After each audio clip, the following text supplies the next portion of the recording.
Ring here. Thank you again, everyone, for joining. My name is Ashley, and I serve as one of the co-chairs for the Professional Development Committee for OACAC. Today, we are super excited to join Susan from the Wow Writing Workshop team, and she's going to tell you more about herself and the program that they have as we kick off this webinar. Just a couple housekeeping reminders. In the chat towards the end of the webinar, I'll put a link. That link will take you to a Google form where you can fill out for a PD certificate if you need hours for license renewal, things of that nature. But without further ado, Susan, over to you. Thank you. I'm so glad to be here with all of you today. I'm Susan Knoppow. I am the CEO of Wow Writing Workshop. I will tell you more about myself and my team in a moment. I'm going to share my slides so that you can um, see what I'm talking about. So today's topic, brainstorming tips for savvy counselors, great results in limited time. Who are we? While Writing Workshop, that's me in the top corner. Those are my three amazing coaches who work with me. We are a small company I'm based in the Detroit area. My team is virtual. We work they're all over the country, and we are focusing completely on the college essay. That is our area of expertise. WOW was created 17 years ago by me and my business partner, Kim Lifton, who retired a couple years back. Kim and I developed this. We are both professional writers.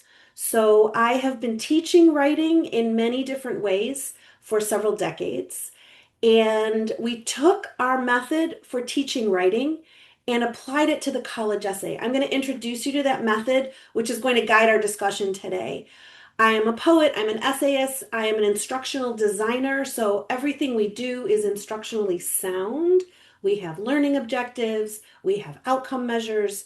We don't share them with our students, but we're paying attention.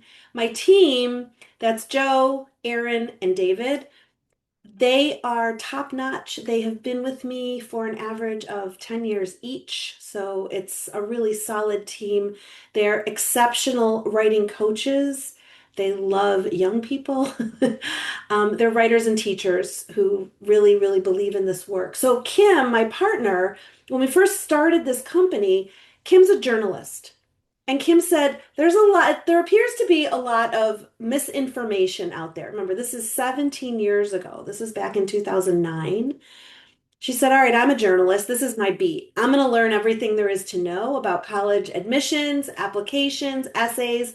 And so everything I share with you today is absolutely vetted and sound. I say that because there's a lot of junk out there.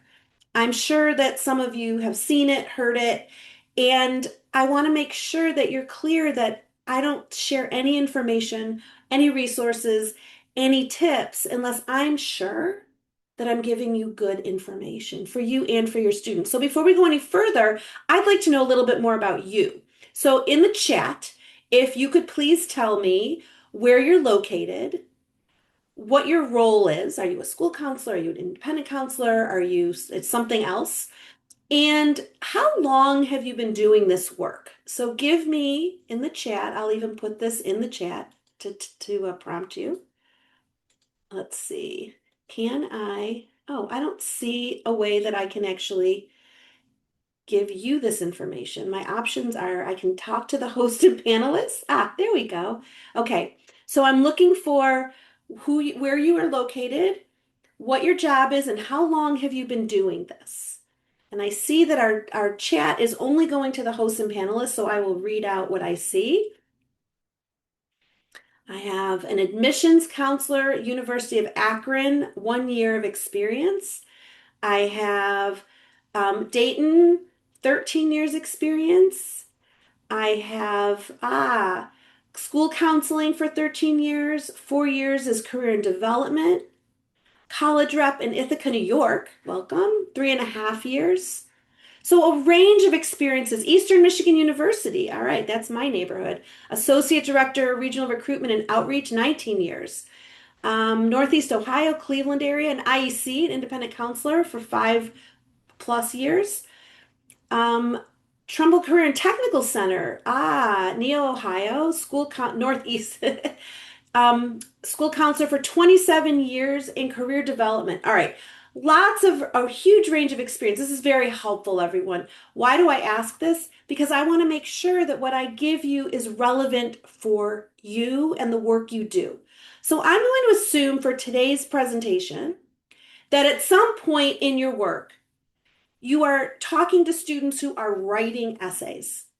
For those of you who are in on the admissions side, it may be more that you're reading essays, but you probably go to schools and they ask you to read essays, talk about essays, all of that. This is our 10-step method. Everything that we do at WOW is based on these 10 steps. I've put up a QR code and a link.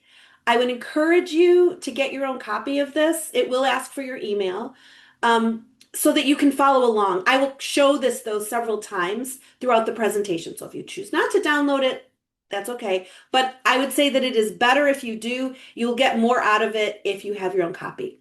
So high level, I'm not going to go through all 10 steps. I'm not going to teach you everything. If I had more time, I would teach you everything. That is a 4-week training program that I can tell you more about later. We do a lot of our work. In fact, the majority of our work now at this point in our business is with professionals, is with our colleagues. We do training. We train probably 100 counselors a year. We have a program where we work with our colleagues' students. We also work with our own students. We have a membership program.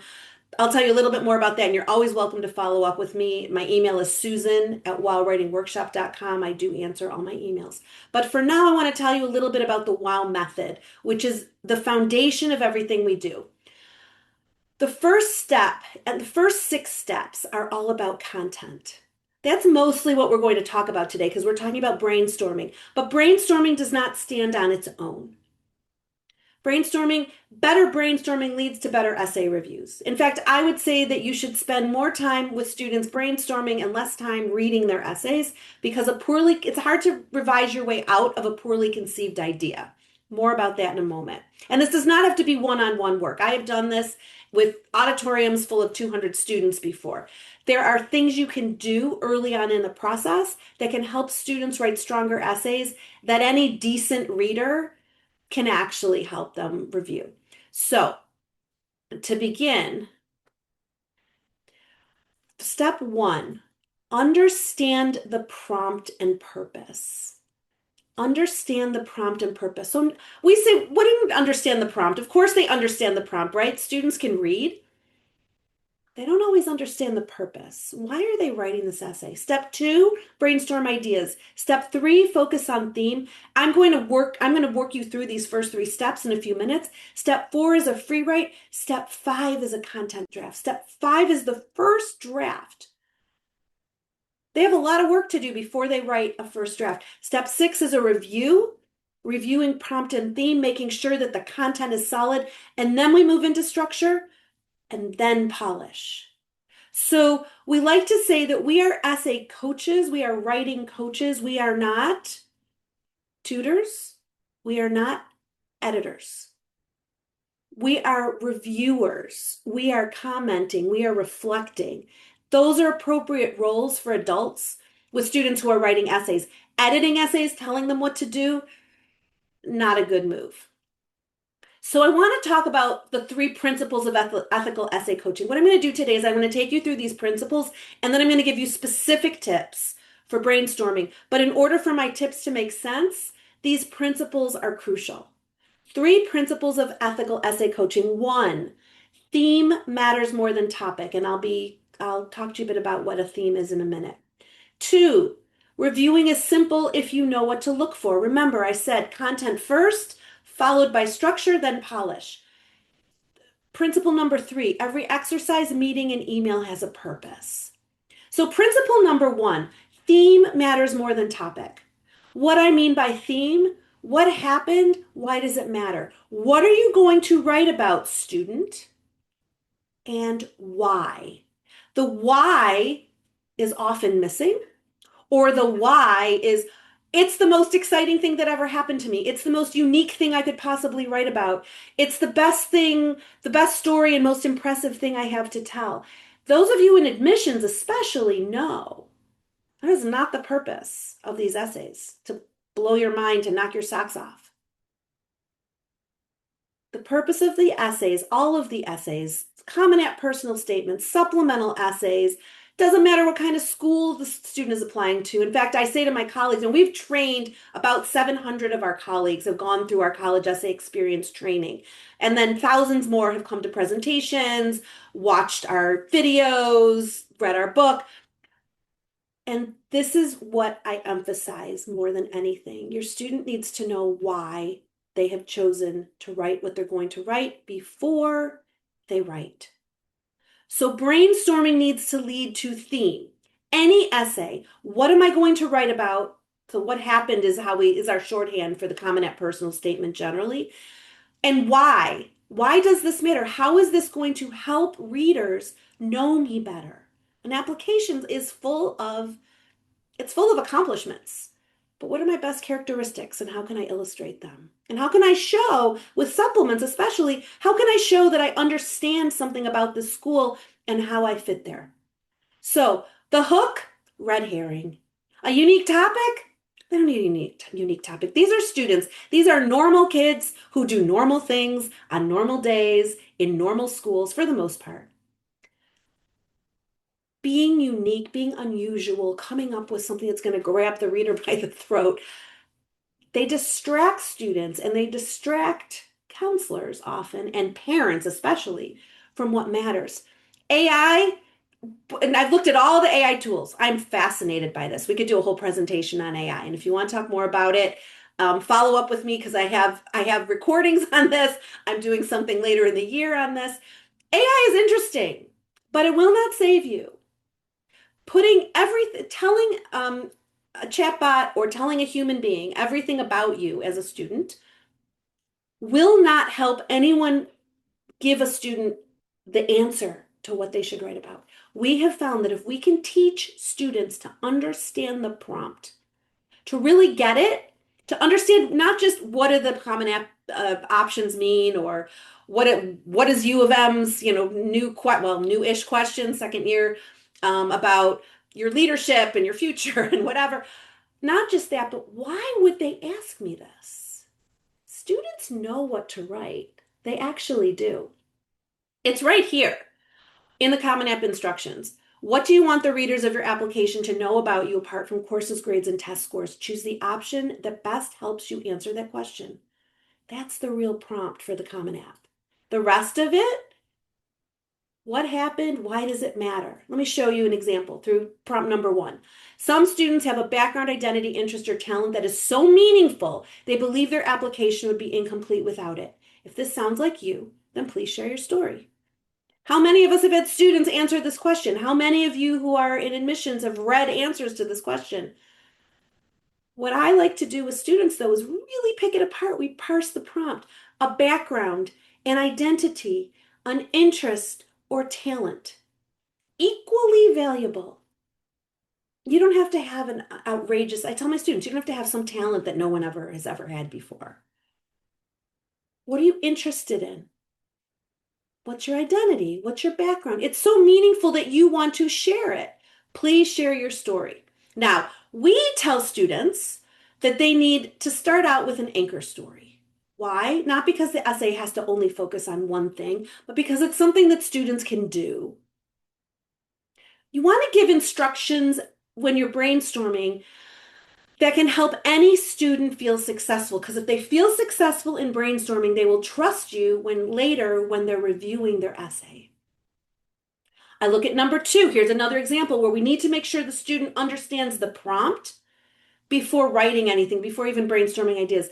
The lessons we take from obstacles can be fundamental to later success. So I need an obstacle and I need later success. Recount a time when you faced a challenge, setback, or failure. How did it affect you and what did you learn? So I should highlight challenge, setback, or failure next time I do this presentation, because it doesn't matter. If it was a challenge, oh, something hard, something that pushed me a little bit, a setback, I was making progress and then I went back, or a failure, I tried to do something, it totally didn't work. How did it affect you and what did you learn from the experience? So I tell my students The best way to illustrate what you learned is to show something that happened later. It is not absolute. The prompt doesn't say you have to write about something that happened later, but it is a way for students to hold on and stay specific. Essays fall apart when they get general.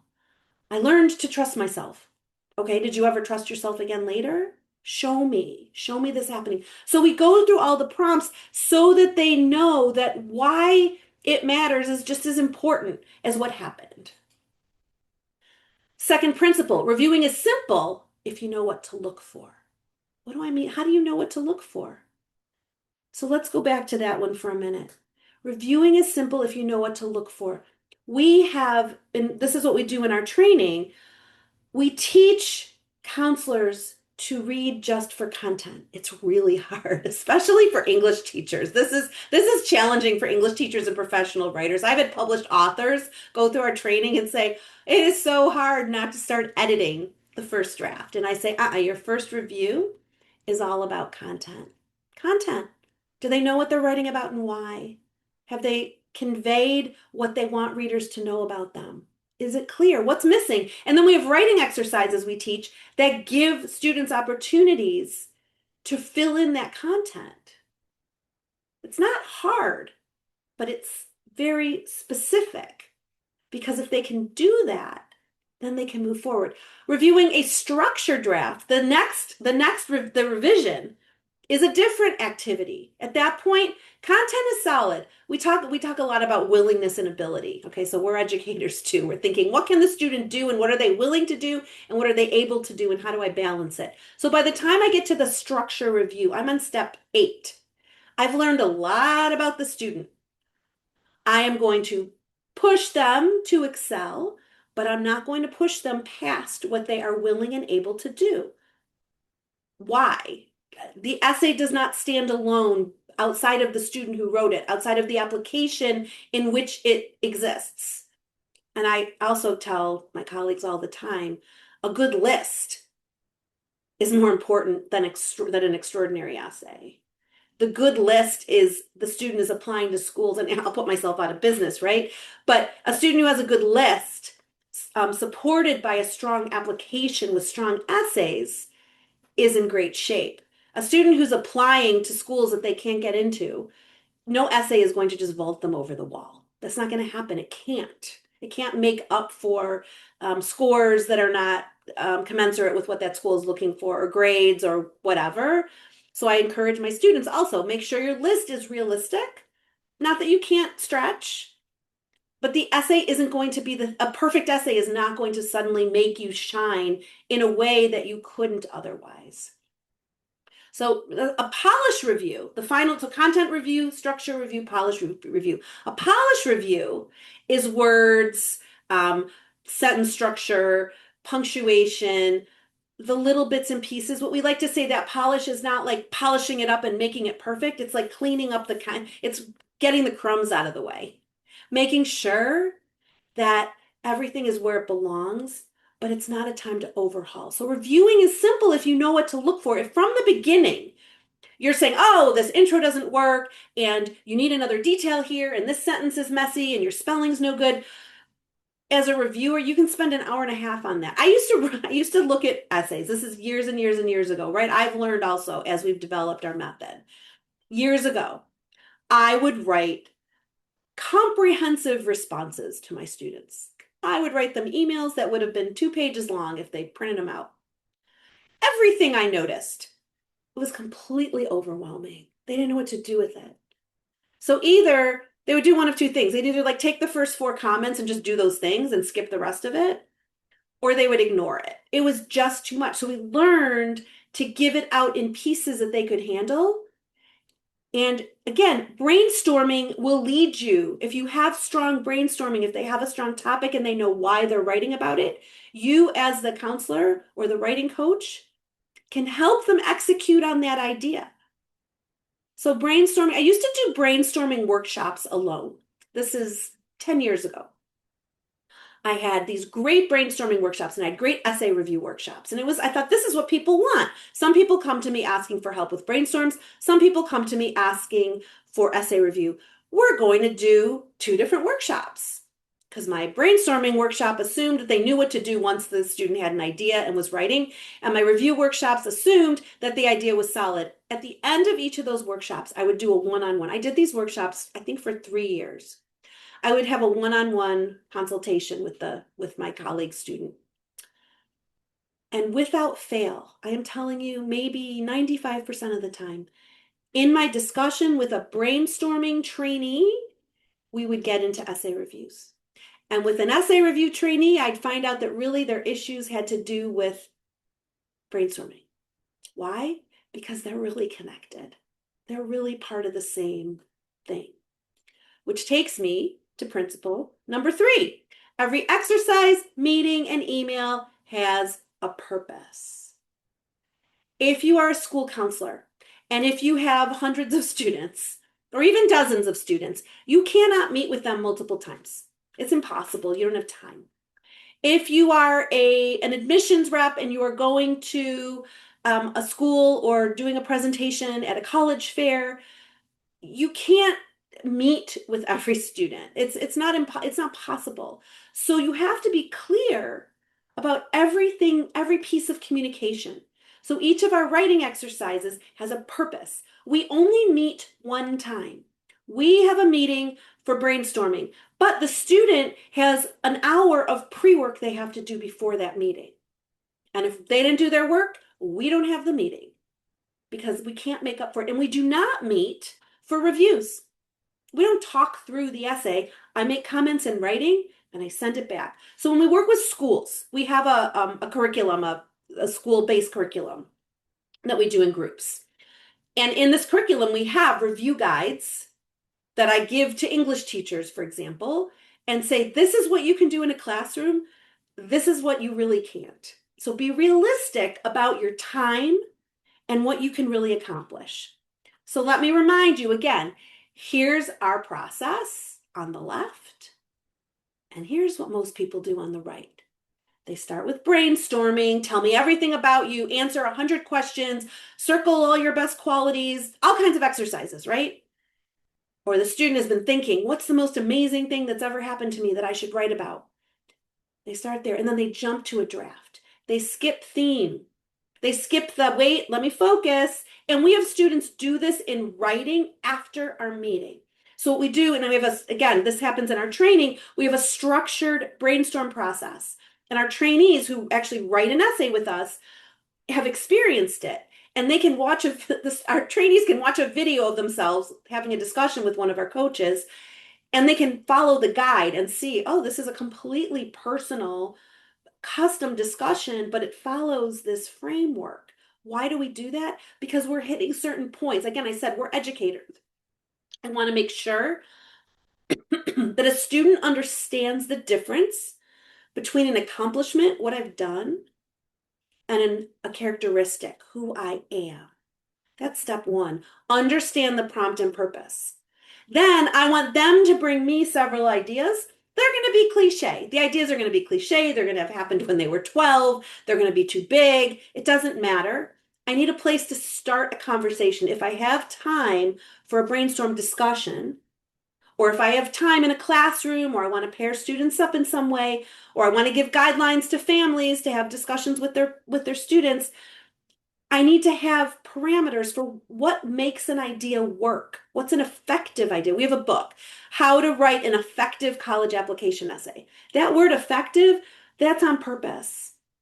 I'm not saying here's an essay that's going to get you into Harvard, or here's write your best college essay, write an essay that stands out.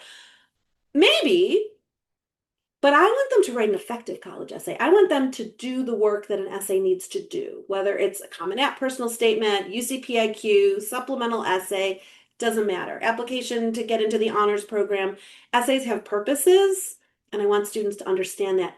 So people skip step 1 completely.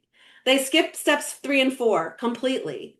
Go to step 5, and then they do this mashup of revision, revision, revision, revision. I don't know when we're done. I'm not. If you have a structured brainstorm process, you will know what you have time for and what you don't. And I encourage you, especially those of you in schools, be realistic about what you can do. Be realistic and use your time well. So, brainstorming tips.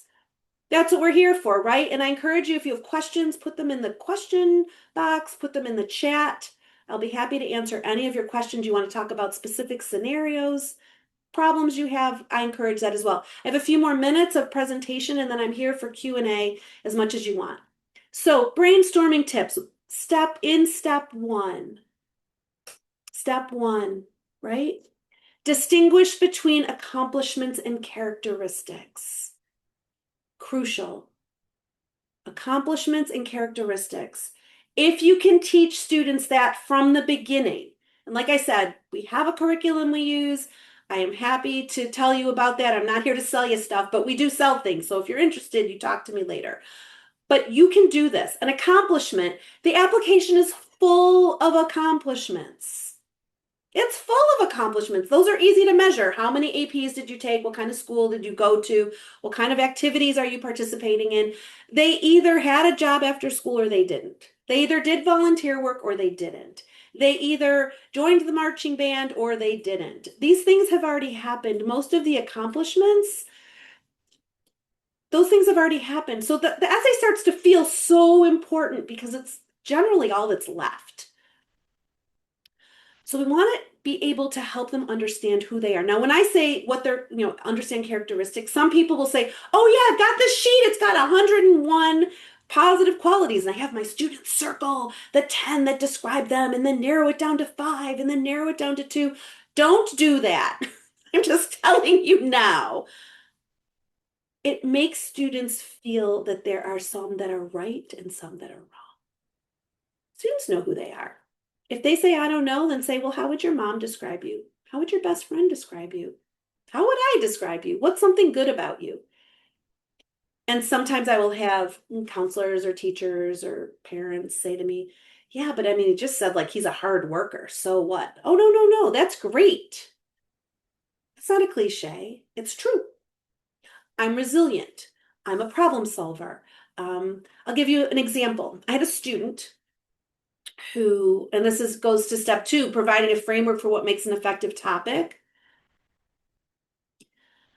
I had a student who came to me. I told you we have pre-work, right? He needed to come to me with his step 1, and we have a whole online process. They watch a video, they read a web page, they do a writing exercise. There's 3 writing exercises they have to do before a brainstorm meeting. One of them is a free write where I just get a sense of their voice. The second one is distinguishing between accomplishments and characteristics. And I'm looking for, one of the questions is, what is the purpose of the Common App personal statement? I've given them the right answer in the video on the webpage, even in the instructions for that exercise. If they still say it's to show how unique I am or to help me stand out, then I know they are not paying attention to my instructions because I've been very clear.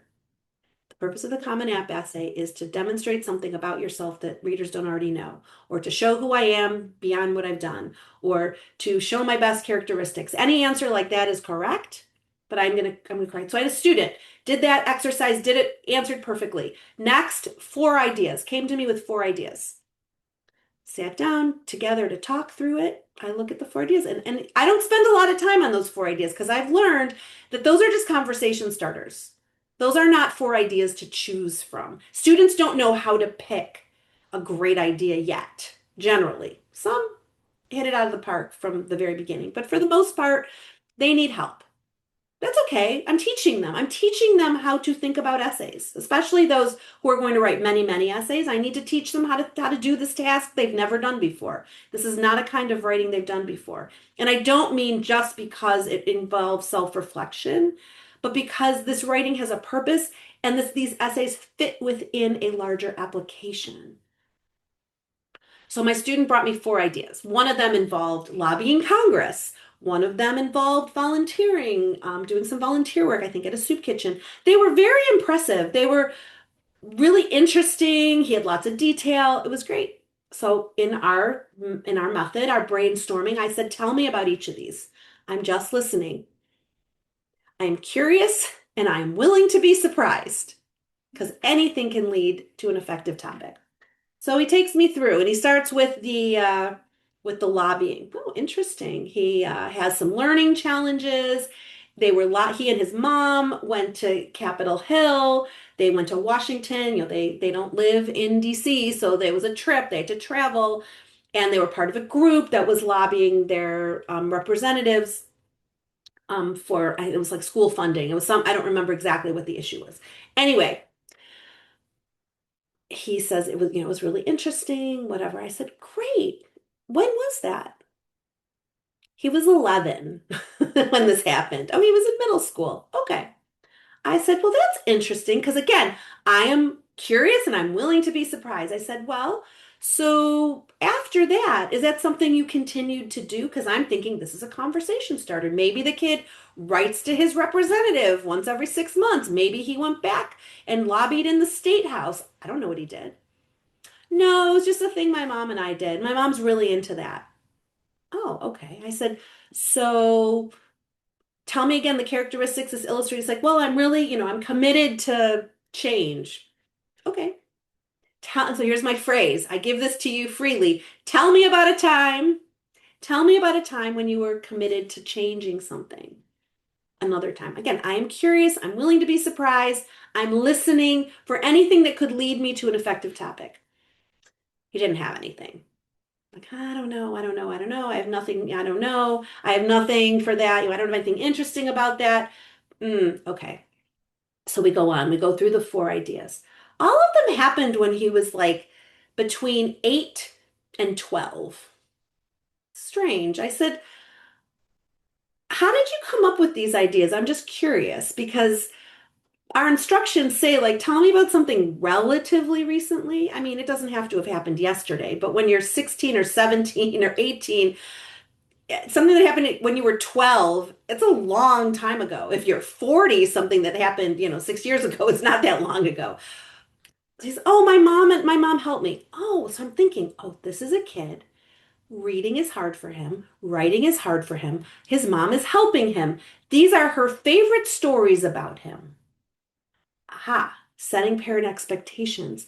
What she had missed, I had told her, but she kind of didn't pay attention to it. It's okay. Was that these need to be stories that he comes up with on his own. She can help if she needs to prompt him a little bit, but they need to answer the question, tell me about who you are beyond what you've accomplished. And the ideas might be mundane. So I have these four like really impressive things, cool things that happened to my student when he was younger that his mom loves that she helped him with. And I said, "Well, we need something a little more recent." So then I looked at his step one answers. What are some of your best characteristics? Because none of them had shown up in these stories. I said, "You say here, one of your best characteristics is you're really curious about people who have ideas that are different from yours. And you like talking to people." So here is my phrase again. Tell me about a time when you were curious about someone who had different ideas and you enjoyed talking to someone. He thought and he thought. He's like, and literally his eyes lit up. His eyes got big. His mouth opened. He said, "I know. Last week at driver's ed," he said, "Can I write about driver's ed?" I said, "You can write about anything you want. Let me hear the story." Last week at driver's ed, he had a new driving instructor. The one he was familiar with wasn't there. They were doing the actual driving. Those of you who have had kids who've gone through driver's ed, I would never want to be a driver's ed instructor. But anyway, he has a new instructor, an older gentleman. He doesn't know this guy, and it's one of his last driving times. So he's pretty confident by this point. And something had happened, something controversial had happened in their town. I can't quite recall what it was. And it had been in the news and, big news, whatever. He says to the guy, "Hey, what do you think about whatever the issue was?" And the driving instructor answers him and tells him what he thinks. And my student says, "Oh my God, everything he said, I totally disagree with." It was so cool. We had this amazing discussion. I was really curious about why he believed it. And then, like, I told him what I thought, and he really listened to me. It was cool. I loved it. He said, "Can I write about that?" I said, "Oh, yeah, that's way better than anything else you came up with." How did he get there? Because I taught him how to think about effective topics. This step, provide a framework for what makes an effective topic. He had an anchor story. I had a discussion with my instructor during driver's ed. He had a characteristic, at least one. I'm curious about people who have ideas different from mine. That was it. The essay, if in his case, that was it. He stayed in the car, had that story, that was it. It was a straightforward, simple essay. He was applying to schools where a kid like him who had trouble with reading and writing was going to be successful and was going to get that kind of support. The essay was beautiful. It was written the way he writes. It sounded like him. When he showed it to his mom and I got in touch with her later, she said, "This is amazing. This sounds exactly like him." I didn't say to her, your ideas about all the impressive things he's done with you didn't really work. It wasn't necessary because he followed the process and it sounded like him and he understood. So once we got to review, we were able to flesh out his idea. We were able to clean up some of the sentences. When students say, "I have nothing interesting to say," I say, "Cool, tell me about your most boring experiences." I'm here to help you turn any idea into something that can work. Now, when we're doing this, we're balancing three elements. This anchor story, my driver's ed experience, my characteristics. I love to talk to people who have ideas that are different than mine, and the prompt.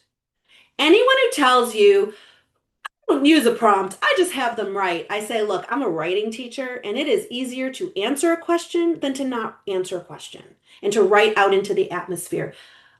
Like I said, I'm a poet, I'm an essay writer. I love to just write out into the atmosphere. And I love teaching that. I've done that. I was a writer in the schools many, many years ago, and I would give students open-ended prompts and have them write whatever came up. This is not that. I know there's prompt seven, topic of your choice. It's hard to do it right for that prompt. There are six great options. So in this case, his prompt, he used prompt number one. This is his identity. This is who he is. He's the kid who wants to hear what someone he doesn't agree with thinks. That is like, he's like, "Oh yeah, everyone knows. Like, I'll talk to anyone about anything." Great. So as we went through our reviews, whether you do that or not, whether you give instructions for others to do reviews, we also for when I work with schools, I'll say, "Here, give your students guidelines to give to their reviewers." So that the reviewer does, "I don't really like this topic." Like, no, no, no, no, no, that's not where I didn't ask you if you like my topic. You can start with a story. You can start with characteristics. You can start with a prompt. It doesn't matter. Once they get all three of those in balance, they're ready to write. And that's what we need to remember. Once they can tell us, "Here's my prompt, here's my story, here's my characteristic or two characteristics," now they're ready to write. When you're stuck or when you think you're getting there, "Tell me more" takes you far. People say to me all the time, "I need 10 new brainstorming questions. Mine aren't working." And I say, no, no, no, no more questions. Listen, use your ears. Stop talking so much. Tell me more about that. Tell me about a time when a student says, "I'm a really great problem solver, but I don't know what to write." Tell me about a time when you solved a problem. Or they'll say, they'll take a sports cliche story. They'll come to me with this idea. "I tore my ACL. I'm a soccer player, but then I went through physical therapy and I came back and we won the game because I was back and I'm the star." And I'll say, "Well, what do I learn about you?" "I'm really persistent." I say, "Okay, tell me about a time when you were not playing, when you were benched, that you were persistent." I don't want to, the winning goal is great. If you had not won that game, would this still be a good story? "Oh, it's a good story because we won." I say, "Okay, then that's not your common app personal statement, or this isn't your essay." It's not that that's a bad story, but that's not what this is about. The fact that you won is not the point. The fact, when were you persistent? And they'll say, let me think about it. Okay. Um, my coach made me come to practice, even though I couldn't play. And it was really boring. And I said, I need something to do. It's hard to sit here. So I kept pushing and thinking and thinking and talking to my coach and thinking about it. And I realized that I was noticing things about, I play defense and I was really noticing things. The fact that I got the winning goal was like an unbelievable thing. I got to play offense when I came back. And the students going off on and on and on. I'm like, slow down, bring me back. Tell me about your persistence. Oh, well, I kept asking, give me something to do, give me something to do, give me something to do. I was driving him crazy. And I said, I'm noticing things about the other defensive players. And he's like, all right, write them down. And I started to write them down. And I realized that I was actually kind of like good at this, a little bit of coaching here. Say, oh, tell me about a time when you did that. And then they start to tell me a story. So instead of saying, don't write about your ACL or don't write about being a camp counselor or don't write about your service trip, no, no, no, no, no. Anything will is a good place to start. Anything is a good place to start.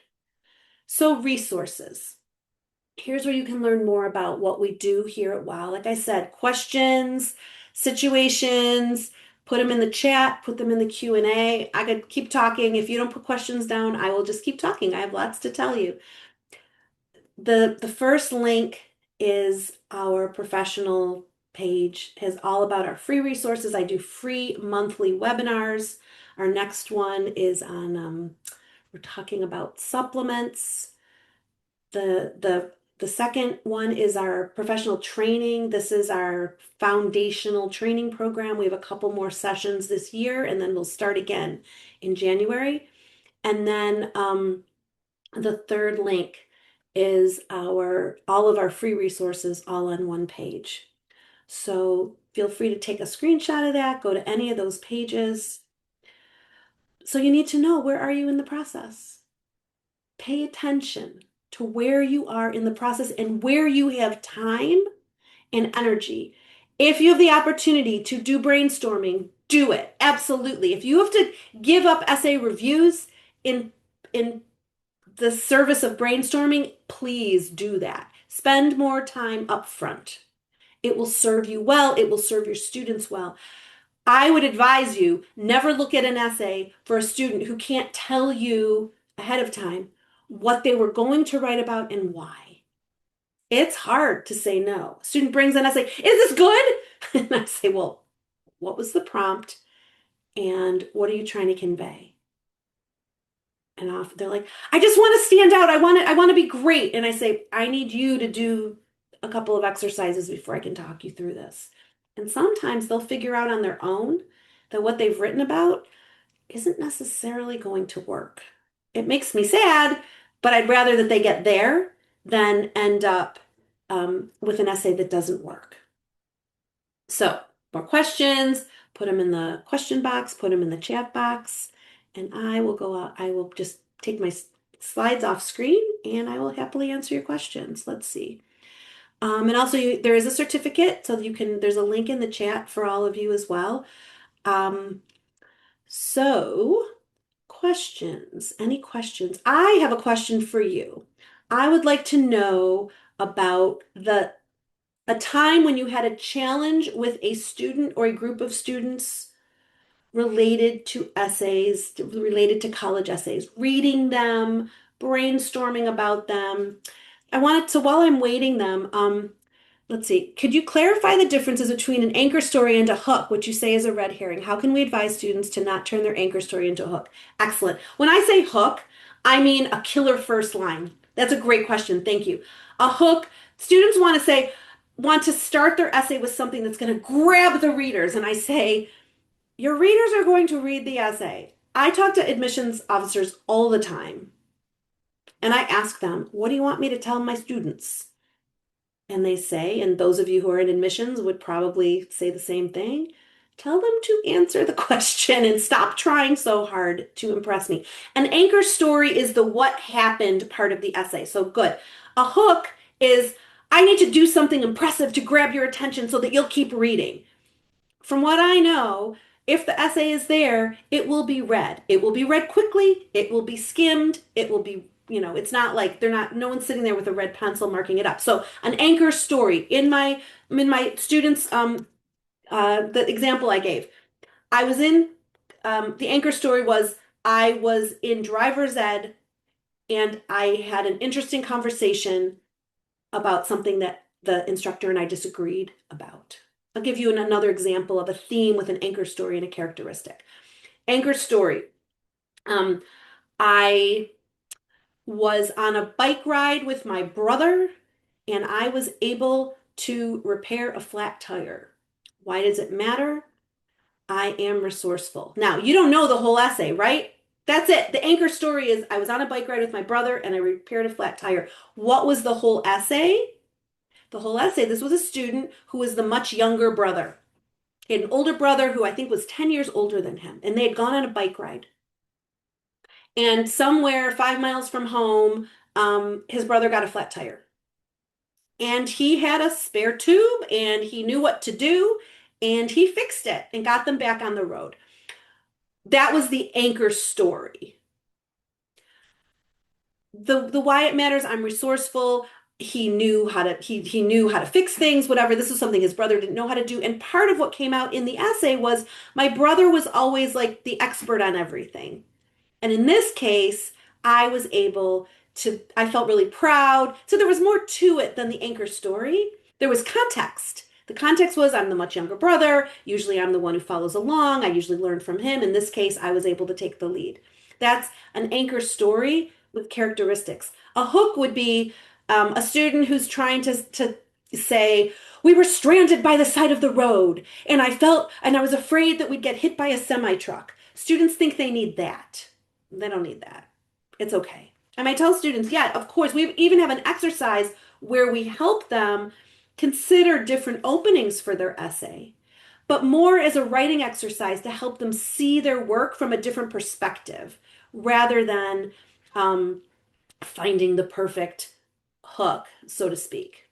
A hook is something often that writers and English teachers will talk about. You need something to draw them in. And I say, actually, you don't. If the essay does its work, you're good. So thank you for that question. More questions, please feel free to put them in the chat. I want to talk about AI for a moment. There's a lot of AI tools out there. I'm not talking about AI writing the essay for the student. We're going to set that aside right now. That is an issue in education right now. I'm very involved in conversations about that. What I'm talking about is the AI helper. And the conventional wisdom is, oh, there's all these AI tools out there. It's going to balance the playing field. It gives access for students who don't have access to, counselors and others who can help them. Maybe for now, now we're 3 years into, 3.5 years ago, GPT-3, which was like when ChatGPT was like, launched on the world. It had been around for a while and those AI tools have been developed for many years. But when we all sort of became aware of this and it became an issue in the college admission world for essays, the AI tools that are out there, I have tested all of them, can do two things. They can tell students what to write and they can edit essays. I teach my colleagues, and I have for many, many, many years. I said we've had this company for 17 years. And for most of that, I've been doing professional development for my colleagues. I teach human beings, do not tell students what to write and do not edit their essays. Now, you can help them figure out what to write. I just taught you how. Make sure they understand the prompt and the purpose. Make sure that every idea they have, for a comment at personal statement, any kind of supplement. Let's say they're writing a why us essay. Why do you want to go to this school? Make sure they understand, does the prompt asking for what you want to major in? Is it asking if you like basketball? Probably not.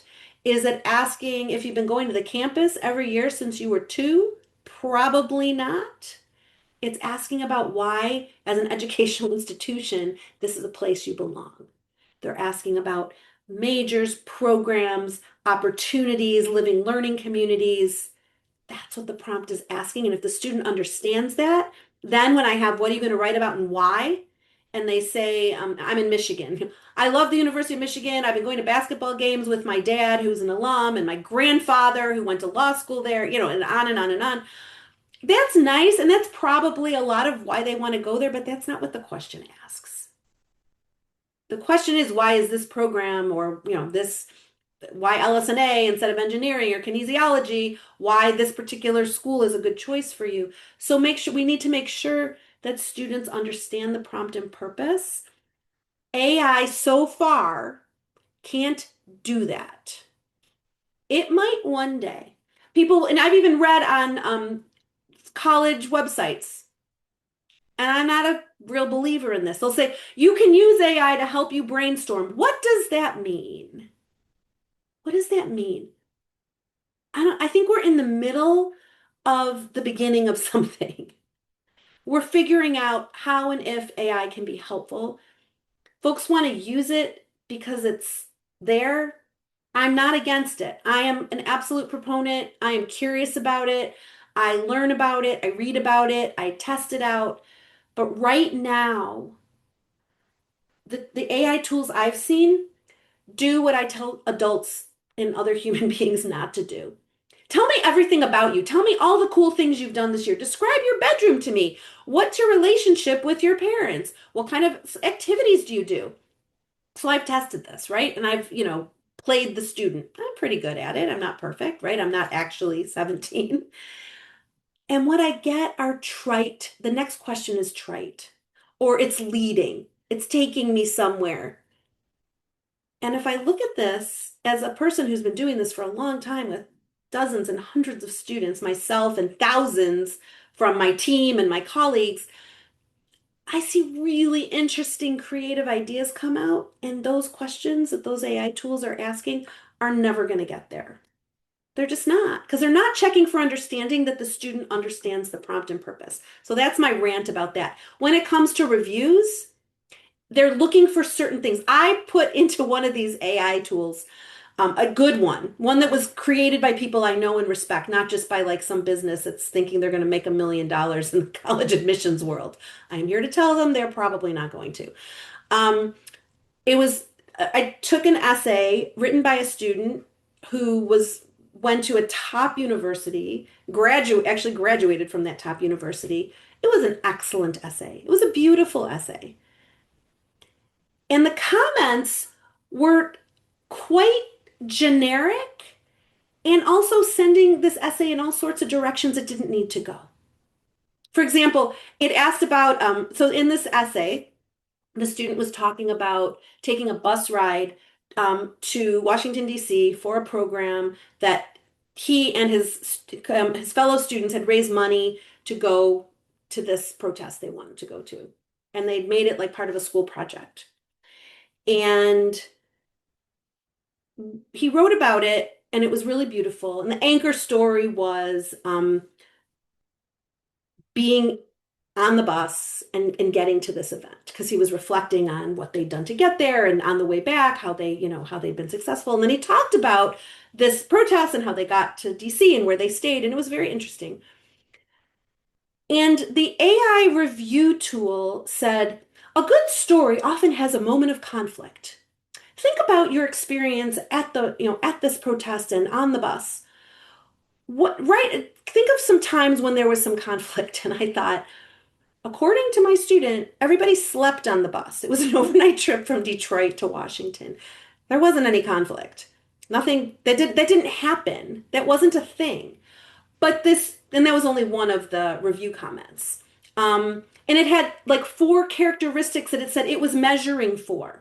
Yes, it shows problem solving, but no, it doesn't show resilience. I don't remember exactly what the four characteristics were, but it was as though every essay needed to check certain boxes. And I thought, that's not helpful. And also, it was like 3 pages of comments. Remember, I said I used to write comments like that? If I were a student, I'd look at that and say, this is too much. I already worked hard. This was an essay this student had written 5 drafts. But if he had put it into this AI, it would have told him that he needed to like go back and rework it because it was a content structure polish review all at once. It was too much and it wasn't helpful. It all the AI tools that are out there right now for essays feel helpful because they're fast. They're impressive. But all they do so far, I am not saying across the board that they'll never be able to do more. Basically, do the things that people do. They just do them faster. And if you train something, if you train a machine to do something that people are already doing, which are the things that people shouldn't do, it can just do those things faster. So I'm a little wary. Now, if I will say to a student, you want to research why these three schools, what it is about their engineering programs that really match with your interests. Yeah, absolutely. You could search that. You can use AI search tools for that. But I also say check your sources. Make sure it's up to date. Make sure it's accurate. It's just, again, the same thing I would tell them when they said, I talked to my cousin Louise, and she said Professor so and so was like the best, organic chemistry professor on the planet. And so you put that in your essay and you find out that he was a visiting professor and he's retired. He's not there anymore. So you just have to be careful about sources, careful about information. And I say, whatever your role is with students, build confidence. They can do this. I'm not saying that essays aren't challenging. I'm not saying that writing isn't hard for some kids. I'm not saying that there's not stress. But I find if I lower the stakes and help students understand the prompt and purpose, understand what makes an effective idea, what makes an effective topic for any kind of essay, they can do this. These are questions they can answer. It's just that there's so much piled on top of them at this point in the process that it feels overwhelming. And so our job, your job, my job, is to help keep them calm and help them come up with topics that will work. And the writing, yeah, some of the essays won't be the most gorgeous writing you've ever seen, but that's okay. They're consistent with others. We work with so many students. I can see across the board, across the country, around the world. I can see where they fit in among other students. And generally, they're exactly where they need to be. So I want to thank you all for having me here today. It's really been a pleasure. Feel free to follow up if you have other questions. And thanks for the opportunity. Susan, thank you so much for being with us today. I could feel, just a direct connection to all the examples that you were giving. I could think of a student in the past who's come into those same issues, the same challenges, and it was just so easy to relate to all the examples that you gave.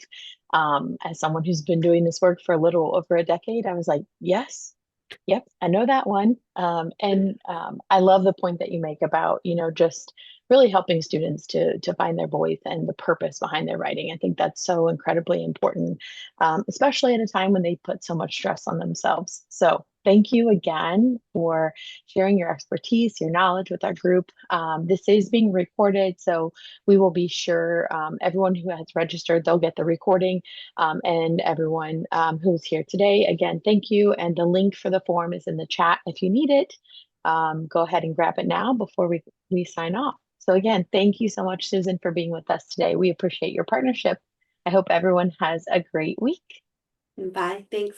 Bye, everyone.